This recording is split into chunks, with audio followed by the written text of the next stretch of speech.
नमस्कार साथियों।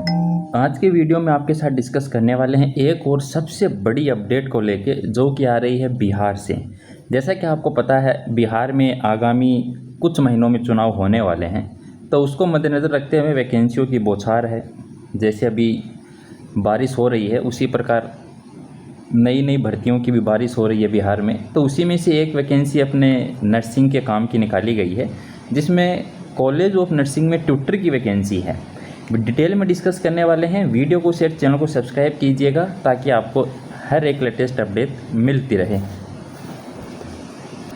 तो सबसे पहले तो आपको बता दें कि ये जो वैकेंसी निकाली गई है कॉलेज ऑफ नर्सिंग में ट्यूटर के लिए, ये परमानेंट वैकेंसी है, कोई कॉन्ट्रेक्चुअल वैकेंसी नहीं है। इसके अलावा यहाँ पर जो ऑनलाइन एप्लीकेशन फॉर्म है वो आज से स्टार्ट हो गए हैं। मतलब 4 जुलाई 2025 से लेके 1 अगस्त 2025 तक आप ऑनलाइन एप्लीकेशन फॉर्म सबमिट कर सकते हैं। इसके अलावा अब डिस्कस करते हैं इसके क्वालिफ़िकेशंस को लेके, क्या यहाँ पर मांगा गया है, क्या एक्सपीरियंस मांगा गया है, क्या सैलरी सब मिलने वाला है। तो देखिए, नर्सिंग ट्यूटर के लिए जो वैकेंसी निकाली गई है उसको यहाँ पर ग्रेड पे 4800 रखा गया है। मतलब 4800 रुपये आपकी ग्रेड पे रहने वाली है। मतलब लेवल 8 होगा। नर्सिंग ऑफिसर का जैसे लेवल 7 होता है वैसे ट्यूटर के लिए स्टेट में लेवल 8 होता है। बाकी अगर आप सेंट्रल गवर्नमेंट या ऑटोनोमस बॉडी में आते हैं तब आपके लिए यहाँ पर लेवल 10 हो जाता है। चलिए, यहाँ पर आपकी जो सैलरी है लगभग अगर बात करेंगे तो वो ही 70 to 80,000 रहने वाली है। अब देखिए, यहाँ पर जो अनिवार्य शैक्षणिक जो योग्यता है उसके ऊपर अगर अपन डिस्कस करें तो एमएससी नर्सिंग या फिर आपने बीएससी नर्सिंग का कोर्स कर रखा है तो आप अप्लाई कर सकते हैं। जीएनएम वाले कैंडिडेट भी अप्लाई कर सकते हैं। बात वही है, पोस्ट बेसिक बीएससी नर्सिंग किया हुआ होना चाहिए। इसके अलावा diploma in nursing education and administration का कोर्स आपके पास है तो ये बहुत अच्छी बात होगी। इसके अलावा 2 साल का आपके पास एक्सपीरियंस होना चाहिए।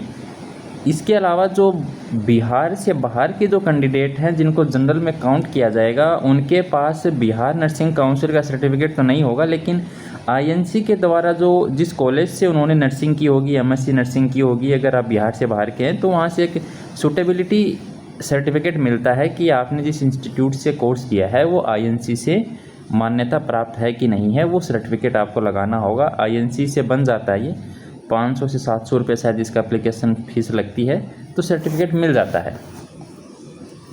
अब ये यहाँ पर आप देख सकते हैं टोटल 498 वैकेंसी निकाली गई हैं, जहाँ से 35% जो सीटें हैं वो आपकी केवल फीमेल्स के लिए हैं, बाकी हैं वो मेल कैंडिडेट के लिए हैं। तो आप देख सकते हैं जनरल के लिए यहाँ पर 203 पोस्ट हैं, मेल और फीमेल का आप देख सकते हैं। इसके अलावा अगर आप ओबीसी से हैं तो आपके लिए जो पिछड़ा वर्ग है उसकी महिलाओं के लिए, पिछड़ा वर्ग के लिए 60 पोस्ट हैं, अनुसूचित जनजाति के लिए 5 हैं, अनुसूचित जाति के लिए 79 हैं। एज लिमिट की अगर बात करें तो यहाँ पर जनरल के लिए मैक्सिमम जो एज लिमिट रखी गई है वो 37 ईयर रखी गई है, और जो जनरल की फ़ीमेल हैं उनके लिए 40 ईयर रखी गई है। मिनिमम आपकी 21 ईयर है। 1 अगस्त 2025 को ये कट ऑफ डेट आपके लिए रखी गई है। इसके अलावा जो ओबीसी के हैं या फिर जो अदर अत्यंत पिछड़ा वर्ग के महिला और पुरुष हैं दोनों के लिए 40 साल रखी गई है। इसके अलावा अगर बिहार में आप हैं और आप परमानेंट एम्प्लॉयज़ हैं और आपको 3 साल करते हुए जॉब हो गए हैं तो आपको यहाँ पर फिर 5 ईयर की जो है वो एक्स्ट्रा छूट मिल जाएगी। ऑनलाइन एप्लीकेशन फॉर्म फीस की अगर बात करेंगे यहाँ पर तो देखिए, आप सामान्य वर्ग जो हैं, पिछड़ा वर्ग है, अत्यंत पिछड़ा वर्ग जो ईडब्ल्यूएस या फिर जनरल जो कास्ट है उनके लिए 600 रुपीज़ रखे गए हैं। अगर आप बिहार से बाहर के हैं, चाहे आप एससी के हैं, एसटी के हैं, ओबीसी के हैं, किसी भी कास्ट के हैं, 600 रुपीज़ यहाँ पर आपको पे करने होंगे। इसके अलावा जो बिहार के जो एससी और एसटी जो कैंडिडेट हैं उनके लिए 150 रुपीज़ रखे गए हैं। इसके अलावा बिहार की जो फीमेल कैंडिडेट हैं एससी और एसटी की, उनके लिए भी 150 रुपीज़ यहाँ पर रखे गए हैं।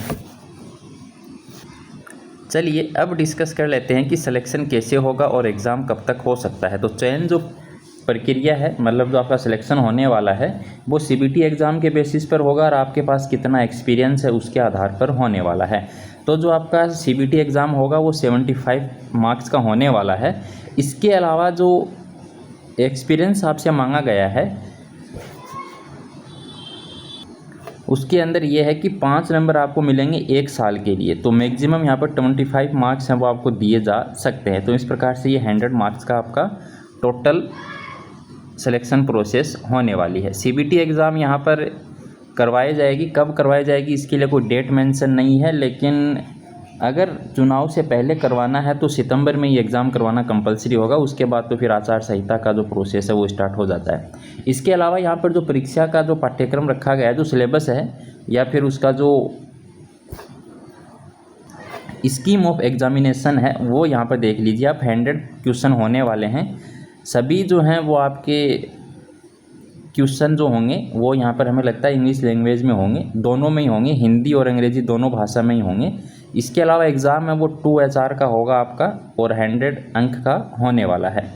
इसके अलावा जो सिलेबस है वो अलग से जारी किया जाएगा।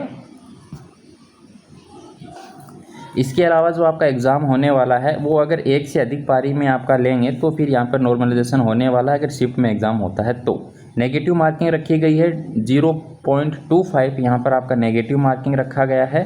इसके अलावा